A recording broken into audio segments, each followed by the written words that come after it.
नमस्कार प्यारे विद्यार्थियों। तो विद्यार्थियों, हम देख रहे थे राजस्थान सीईटी इम्पोर्टेंट क्वेश्चन, यानी कि जो राजस्थान की सीईटी ग्रेजुएशन लेवल की जो एग्जाम होने वाले साथ ही उससे कुछ रिलेटेड क्वेश्चन देख रहे थे साथियों। ओके साथियों, बहुत इंपॉर्टेंट है। और जो ग्रेजुएशन यानी कि जो सीईटी के अंदर जो हमारी पहले 27-28 को एग्जाम हो चुकी थी, उसका जो नहीं दे पाया उसके लिए भी बहुत इंपॉर्टेंट है, और जो देने वाले उसके लिए भी बहुत इंपॉर्टेंट क्वेश्चन है साथियों। ओके साथियों, तो शुरू करते हैं। इसमें हमें आपको देखने को मिले जी राजस्थान जीके और राजस्थान जो जो क्या है इतिहास के क्वेश्चन ऐसे देखने वाले क्वेश्चन मिलेंगे साथियों। जीके और इतिहास के प्रश्न देखने को मिलेंगे, थंबनेल देखकर भी पता चल गया होगा। तो शुरू करते हैं। शुरू करने से पहले आपसे छोटी सी रिक्वेस्ट है साथियों कि एग्जाम स्टडी चैनल को सब्सक्राइब कर लेना, ताकि सभी सीईटी से संबंधित नोटिफिकेशन इसी चैनल पर देखने को मिल जाएगी साथियों। ओके साथियों, तो शुरू करते हैं। तो पहला क्वेश्चन है कि निम्नलिखित में से कौन सा युग्म सुमेलित नहीं है। क्या है? निम्नलिखित में से ऐसा कौन सा युग्म है जो सही सुमेलित नहीं है? तो दूसरा इसमें भूपेंद्र नाथ त्रिवेदी यानी कोटा के अंतर्गत नहीं है। भूपेंद्र नाथ त्रिवेदी जो कोटा के अंतर्गत स्थित नहीं है विद्यार्थियों। दूसरा आपके सामने है कि नीचे दो कथन दिए गए, उनमें से अभिकथ्य यानी कि आपको एक दूसरे के कारण बताना है। ओके, तो कौन सा कथन सत्य है और कौन सा कथन असत्य है साथियों, इन दोनों को आपको बताना है। ओके, एक मिनट रुको साथियों। तो देखिए साथियों, पहला आपके सामने कथन है। अभी कथन है पहला कि दादा भाई नौरोजी ने लंदन में ईस्ट इंडिया एसोसिएशन की स्थापना की। बिल्कुल सही आंसर हो जाएगा। कहें दादा नौरोजी ने लंदन में ईस्ट इंडिया कंपनी की स्थापना की, बिल्कुल सही है। कारण है कि वह ब्रिटिश जनमत को प्रभावित करना चाहते थे। कहें वह ब्रिटिश जनमत है उसको प्रभावित करना चाहते हैं। बिल्कुल दोनों कथन बिल्कुल सही है। दोनों ए और आर सत्य है, और आर ए की सही व्याख्या करता है। क्लियर हुआ? ओके, बिल्कुल ऐसे प्रश्न भी आपके एग्जाम में पूछे जाएंगे साथियों। अगला तीसरा नंबर का क्वेश्चन है कि 1857 की क्रांति को दबाने के लिए बीकानेर ने किस शासन ने अंग्रेजों को सैन्य सहायता दी? यानी कि अंग्रेजों को अपनी सेना की सहायता प्रदान की। तो इसमें बिल्कुल सही आंसर हो जाएगा आपके सामने। कौन सा?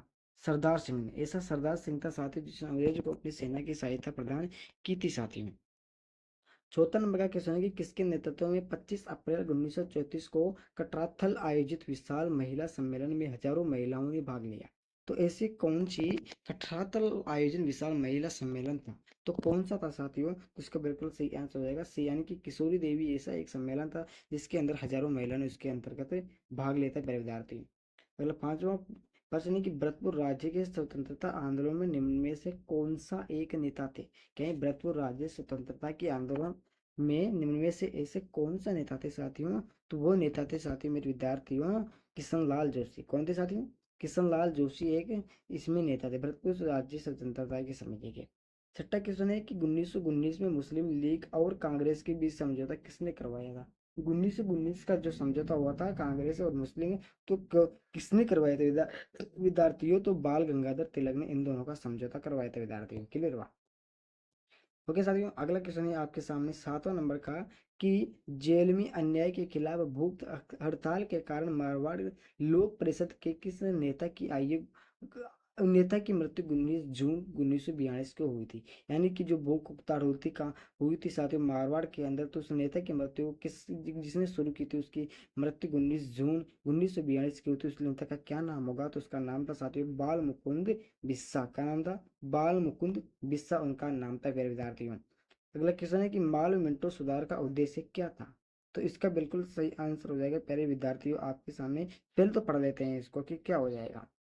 ओके, तो पहला इसमें दिया गया है कि शिक्षा को बाल मिंटो सुधार का उद्देश्य क्या था? तो शिक्षा को बढ़ावा देना। बिल्कुल गलत है साथियों ये। दूसरा है कि प्रांतीय विधानसभा में दलितों के लिए आरक्षित, तो ये भी बिल्कुल गलत है साथियों। तीसरा कि मुसलमानों के लिए निर्वाचक मंडल, ये भी बिल्कुल सही है। और चौथा है कि केंद्रीय विधान परिषद में सदस्य संख्या में बढ़ोतरी, तो बिल्कुल सही है। ओके, नहीं नहीं, चौथा गलत है विद्यार्थी। ओके, जो चौथा है ना आपके सामने केंद्रीय विभाग परिषद सदस्यों की संख्या, ये बिल्कुल गलत हो जाएगा। इसके अंदर ओनली पर पहला सही है। ओके, कौन सा है साथियों? जो पहला नंबर का है ना, पहला ने तीसरा मुसलमानों के लिए अलग निर्वाचन मंडल, ये बिल्कुल सही है। तो इसमें केवल सी बिल्कुल सही और करेक्ट आंसर हो जाएगा प्यारे विद्यार्थियों। अगला नवा क्वेश्चन है आपके सामने कि जैसलमेर का गुंडाराज पुस्तक के लेखक निम्न में से कौन थे? जैसलमेर की गुंडाराज पुस्तक के साथ ही उसका आपके सामने दिए गए 4 ऑप्शन, उनमें से कौन सा ऑप्शन सही होगा? तो वो था सागरमल गोपा। कौन? सागरमल गोपा इस पुस्तक के लेखक विद्यार्थी हैं। अगला 10 नंबर का क्वेश्चन है कि निम्नलिखित में से क्या लार्ड कर्जन से संबंधित है? क्या निम्नलिखित में से ये 4 ऑप्शन दिए उनमें से कैसा कौन सा कथन है जो लॉर्ड कदर से संबंधित है? तो वो था 1905 का बंगाल का विभाजन किसने करवाया था? लॉर्ड कदर से संबंधित है बंगाल का विभाजन, यानी कि सी नंबर का 1905 के अंतर्गत। अगला 11वां नंबर का क्वेश्चन है, प्यारे विद्यार्थियों की संत हरिदास संप्रदाय के संस्थापक यानी कि हरिदास जो संत हरिदास जी वो ऐसे कौन से संप्रदाय के संपादक थे साथियों? तो वो हो जाएगी निरंजनी संप्रदाय। कौन से विद्यार्थी है? निरंजनी संप्रदाय के संपादक थे विद्यार्थी है। अगला 12वां नंबर का क्वेश्चन है कि इनमें से कौन मांड गायन में सिद्ध हस्त नहीं है? क्या इनमें से कौन मांड गायन में सिद्ध हस्त नहीं है? तो बिल्कुल करेक्ट आंसर हो जाएगा आपके सामने गुलाबो। कौन? गुलाबो के सिद्ध हस्त नहीं है विद्यार्थियों। अगला 13 नंबर का क्वेश्चन है कि तागन क्या है? ताड़ना एवं मोर बंदिया विवाह निम्न में से किस जनजाति में प्रचलित है? क्या है? ताड़ना ताड़ना एवं मोर बंदिया विवाह निम्न में से किस जनजाति में प्रचलित है? तो बिल्कुल इसका सही आंसर हो जाएगा विद्यार्थियों ग्रासिया। कौन सी जनजाति? ग्रासिया इसके अंदर बिल्कुल करेक्ट आंसर हो जाएगा विद्यार्थियों। ओके विद्यार्थियों, अगला क्वेश्चन है आपके सामने 14वां नंबर का कि निम्नलिखित में से बौद्ध धर्म से संबंधित पुरातात्विक अवशेष कहाँ मिले हैं? क्या है? निम्नलिखित में से बौद्ध धर्म से संबंधित जो भी पुरातात्विक अवशेष मिले यानी कि पुराने समय के जो तत्व अवशेष मिले हैं वो कहाँ से मिले हैं विद्यार्थियों? तो वो मिले हैं विद्यार्थियों बेराट विराट नगर से। बेराट है और विराट नगर के अंतर्गत ये स्थित है विद्यार्थियों, विराट नगर में मिले हैं। क्लियर? 15 नंबर का क्वेश्चन है कि लोक कला मंदिर कहाँ स्थित है? क्या है? जो लोक कला मंदिर है विद्यार्थियों वो कहाँ पर स्थित है? तो इसका बिल्कुल और सही आंसर हो जाएगा विद्यार्थियों आपके सामने उदयपुर के अंतर्गत। कहाँ है? लोक कला मंदिर उदयपुर में स्थित है विद्यार्थी। ओके, अगला क्वेश्चन है 16 नंबर का कि बेली क्रिएशन रुक्मणी री रचयिता किस शासक के दरबारी कवि थे? यानी कि बेली क्रिएशन रुक्मणी रचयिता एक शासन यानी कि एक कविता मान लो तो कोई इसी लेकर इसका शासक इसका जो कवि है वो कौन है विद्यार्थियों? तो बिल्कुल इसका सही आंसर हो जाएगा विद्यार्थी अकबर। ओके, अकबर ने लिखी थी बेली क्रिएशन रुक्मणी री। ओके, क्लियर हुआ? अगला क्वेश्चन है अभी इतिहास से संबंधित है ना ये बराबर। 17वां क्वेश्चन है कि गोपाल सैनी का संबंध राजस्थान की किस हस्तकला से है? क्योंकि ये जीके का क्वेश्चन है कि गोपाल सैनी का संबंध राजस्थान की किस हस्तकला से संबंधित है? क्योंकि ऐसे भी बोले जाए तो इसको चित्रकला से संबंधित प्रश्न बोला जाता है साथ, लेकिन इसमें इतिहास है या फिर जीके बोल देते हैं। ओके, तो 17 का उसका उत्तर हो जाएगा विद्यार्थियों ब्लू पोट्री। कौन? ब्लू पोट्री हस्तकला से है। ओके, अगला 18 नंबर का क्वेश्चन आपके सामने है कि राजस्थान की पहली जनजाति बालक हॉकी अकादमी कहाँ स्थापित की गई है? जनजाति कौन सी है? बालक हॉकी अकादमी है साथियों। और ये कहाँ पर स्थापित है विद्यार्थियों? तो ये है उदयपुर में। कहाँ पर है विद्यार्थियों? उदयपुर में स्थित है विद्यार्थियों। 19 नंबर का क्वेश्चन है आपके सामने। कौन सा 19 नंबर का क्वेश्चन है विद्यार्थी? कर्नल टोड के अनुसार मीणाओं का मूल निवास स्थान निम्न में से कौन सा था? जो कर्नल टोड का मीणा जो समुदाय है, मैं मीणा समाज से आता हूँ विद्यार्थियों, कोई दिक्कत वाली बात नहीं है। आप भी मीणा समाज से आते हो कमेंट बॉक्स में बताना मीणा समाज से रिलेटेड जो भी है उच्चात करना चाहते हैं। कर्नल टोड के अनुसार मीणाओं का मूल निवास स्थान निम्न में से कौन सा था विद्यार्थियों? तो इसका बिल्कुल सही आंसर हो जाएगा कालिकोह पर्वतमाला। क्या है? कालिकोह पर्वतमाला मीणाओं का मूल निवास था सारे, वह वहां निवास किया करते थे विद्यार्थियों। 20वां नंबर का क्वेश्चन है कि बडोली जो कोटा के अंदर स्थित है, कोटा के शिव मंदिर का निर्माण किसने करवाया था विद्यार्थियों? आपसे परीक्षा में पूछा जाएगा कि कोटा के शिव मंदिर का निर्माण किसने कराया था विद्यार्थियों? तो वो करवाया था आपके सामने भोज भरपाल ने। नहीं नहीं नहीं नहीं नहीं, ये गलत हो जाएगा। वो करेगा मिहिर कुल ने। किसने? जो कुल, ये कुल है एक, तो मिहिर जो कुल है उसने उसका निर्माण करवाया था विद्यार्थियों। 21 नंबर क्वेश्चन है कि इला न देनी आपनी हादरे हुजराए पूत शिकावे पालने मरण पाए माए। उपयुक्त पंक्ति किस ग्रंथ से ली गई है? दोबारा सुनो इस ग्रंथ इस पंक्ति को। इला न देनी आपनी हादरे उजराए पूत सिकावे पालने मरण बढ़ाए माए। तो ये कौन से ग्रंथ से ली गई है विद्यार्थियों? जिसका बिल्कुल सही आंसर हो जाएगा विद्यार्थी कि वीर सत्सय ली गई। किस कौन से ग्रंथ से? वीर सत्सय से ये पंक्तियां ली गई विद्यार्थियों। अगला 22वां नंबर का क्वेश्चन आपके सामने है कि मिलान करना है, यानी कि लोक देवता है और इनका जन्म स्थान कौन सा हो जाएगा विद्यार्थियों? तो गोगा जी। तो गोगा जी का स्थान है साथियों धदरेवा। कौन सा? धदरेवा। ओके, दूसरा है बाबूजी। तो बाबूजी का आपके सामने हो जाएगा कोहू। कौन सा? कोहू। अगला है तीसरा हड़बूजी। तो हड़बूजी का हो जाएगा चौथे बंडोल से। अगले है फताजी। तो फताजी का होगा शांतु। के लिए तो इसका बी आपको मिलान कर देना है। बी इसका बिल्कुल ऑप्शन सही हो जाएगा, बी नंबर वाला। 23 नंबर का क्वेश्चन है कि कौन सा सही सम्मिलित नहीं है पशु मेला और जिला? ओके, तो बिल्कुल सही आंसर हो जाएगा विद्यार्थी इसका सी, यानी कि शिवरात्रि पशु मेला सवाई माधोपुर के अंतर्गत स्थित नहीं है विद्यार्थियों। कहाँ पर है? कहाँ पर नहीं है? सवाई माधोपुर में स्थित नहीं है विद्यार्थियों। अगला 24 नंबर का क्वेश्चन है कि किस ग्रंथकार ने अपने ग्रंथों का नाम बीकानेर महाराजा अनूप सिंह के नाम पर रखा था? किस ग्रंथकार ने अपने ग्रंथ का नाम बीकानेर का महाराजा था महाराजा अनूप सिंह के नाम रखा था? तो कौन कौन सा ग्रंथकार है? कौन सा ग्रंथकार है विद्यार्थी? तो उसका नाम है भावभट्ट। कौन सा है? भावभट्ट उसका बिल्कुल परफेक्ट आंसर हो जाएगा विद्यार्थी। आपको भावभट्ट आपके याद रखना है विद्यार्थी। अगला प्रश्न साथियों आपके सामने 25 नंबर का कि निम्नलिखित में से कौन सा कथन कालीबंगा सभ्यता के विषय में सही नहीं है? क्या है ये? 4 ऑप्शन दिए गए साथियों, 4 ऑप्शन में से आपको बताना है कि कालीबंगा सभ्यता के विषय में एक ऑप्शन इनमें से सही नहीं विद्यार्थियों। ओके, तो पहला है कि कालीबंगा से ऊंट की हड्डियों के साक्ष्य मिले, बिल्कुल सही हो जाएगा।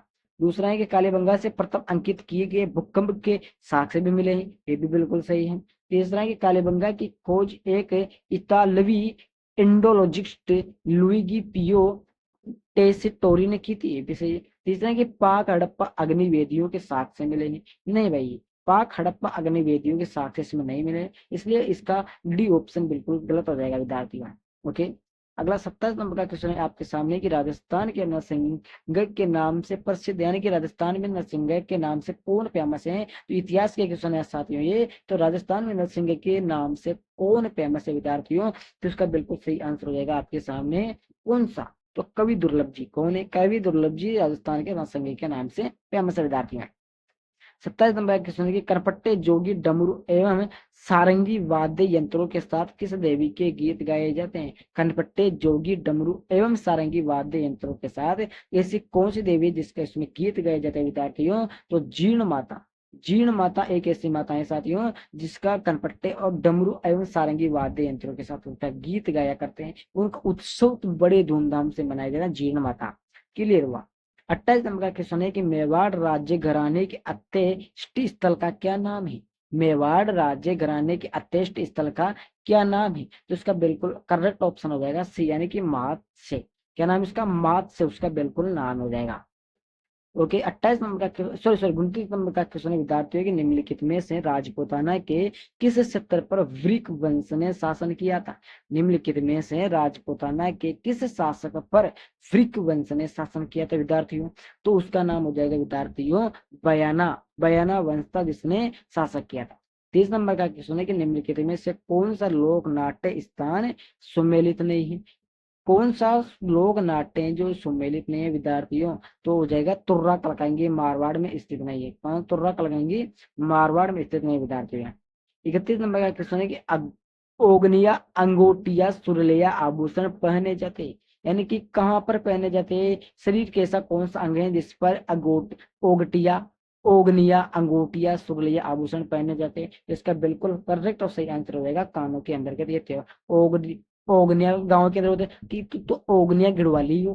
क्या बोलते हैं कि तू तो छोरा ओगनिया गढ़वाली हो, छोरी हो। इस प्रकार से अंगूठिया, अंगूठे भी कहते हैं सुरलिया, छोरी तू तो सुरलिया गढ़वाली। इस प्रकार से गांवों के अंदर बोला जाता है विद्यार्थियों। 32 नंबर का क्वेश्चन हो जाएगा साथ ही आपके सामने कि महाराणा प्रताप ने चावंड को अपनी राजधानी कब बनाया था? तो महाराणा प्रताप ने चावंड को विद्यार्थियों कब बनाया था? तो 1585 में अपनी राजधानी बनाया था चावंड को महाराणा प्रताप ने अपनी राजधानी।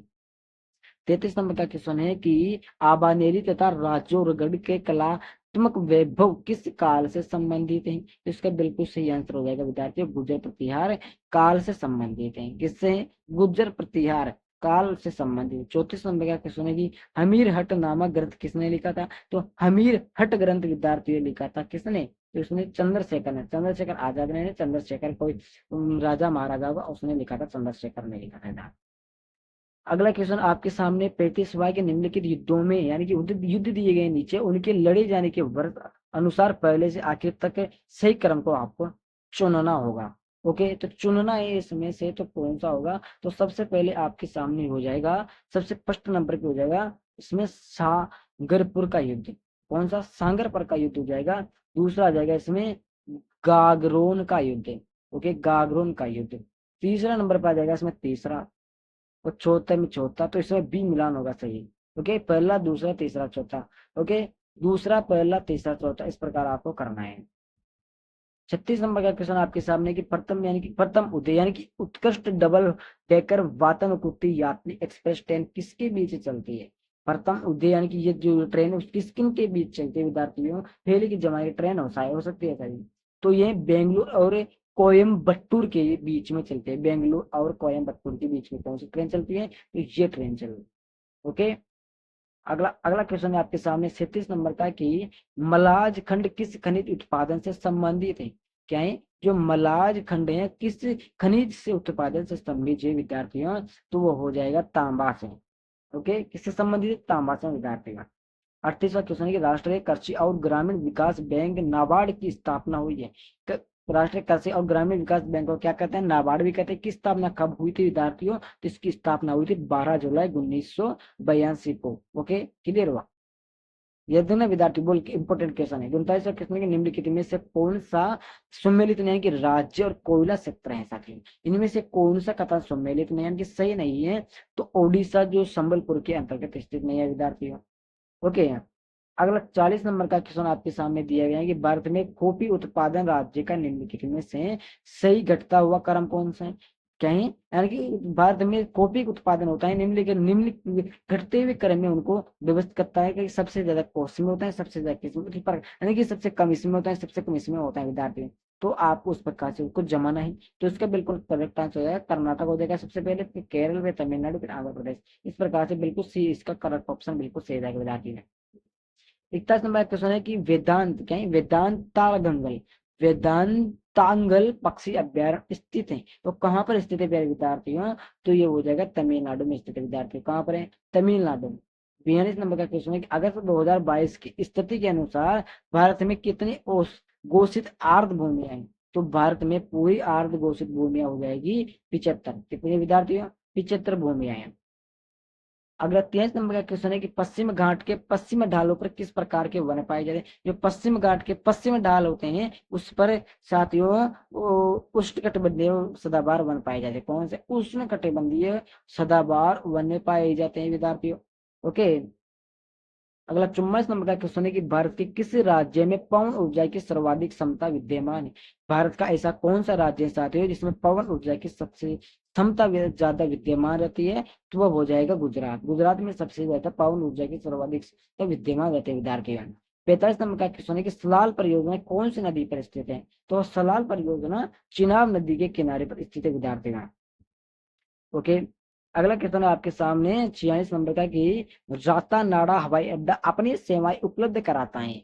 तो ये कौन से राज्य को उपलब्ध करवाता है विद्यार्थियों? तो ये जोधपुर को करवाता है। किसको? जोधपुर को। 47 नंबर का क्वेश्चन है कि जनगणना 2011 के अनुसार राजस्थान में जिले में ग्रामीण लिंगानुपात सबसे कम था, वह कौन सा था? तो वो था बी, यानी कि धौलपुर एक ऐसा राज्य था जिसमें लिंगानुपात सबसे कम था 2011 की जनगणना के अनुसार विद्यार्थियों। ओके, 48 नंबर का क्वेश्चन है कि बिसलपुर बांध का निर्माण किस वर्ष किया गया था? बिसलपुर बांध टोंक जिले में स्थित है साथी। तो किस वर्ष में इसका निर्माण किया गया था विद्यार्थियों? इसका निर्माण किया गया था 1999 में। कब? 1999 में इसका निर्माण किया गया था विद्यार्थियों टोंक जिले के अंतर्गत। 49 नंबर का क्वेश्चन है कि जल उपलब्धता के आधार पर कौन सा नदी बेसिन राजस्थान में द्वितीय स्थान पर है? यानी कि जल उपलब्धता के आधार पर नदी बेसिन बनता है, राजस्थान किस स्थान पर है? द्वितीय स्थान में किस कौन है? तो उसका नाम हो जाएगा बनास बेसिन। बनास बेसिन कहाँ पर है? टोंक में स्थित है साथ। क्लियर हुआ? अब देखिए 50 नंबर का क्वेश्चन।